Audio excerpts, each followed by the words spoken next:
તો રામ રામ મિત્રો, કેમ છો બધા? મજામાં. આજના નવા બ્લોગમાં તમારું બધાને સ્વાગત છે. અટાણે હું જાઉં છું કોલેજે, અને કોલેજ પૂરી કરીને આપણે જાવ ને ઉપરકોટ બાજુ રખડવા માટે. પછી બધા લેક્ચર પતાવીને અમે ત્રણે ભાઈ નીકળી ગયા ઉપરકોટના કિલ્લે રખડવા માટે. પછી આપણે પૂગી ગયા ઉપરકોટના કિલ્લે. બાકી ભાઈ તમે લોકો ઉપરકોટના કિલ્લે કેટલી વાર આવ્યો છે મને કમેન્ટમાં કહેજો, અને ન આવ્યા હોય તો એક ફેરી તો ઉપરકોટના કિલ્લે આવજો, કારણ કે ફરવા લાયક બેસ્ટ જગ્યા એટલે ઉપરકોટનો કિલ્લો.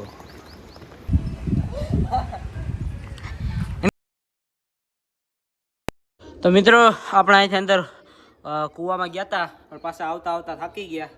હા ભાઈ થાકી ગયો ને હું થાકી ગયો. પછી આપણે ખોડિયાલમાના મંદિરે આવીને ખોડિયાલમાના દર્શન કરી લીધા. અને ભાઈ તમે ઉપરકોટના કિલ્લે આવો તો આ એરિયામાં હોય ને ભૂલતા નહીં, કારણ કે આ એરિયામાં ગાર્ડન ખૂબ જ સરસ છે.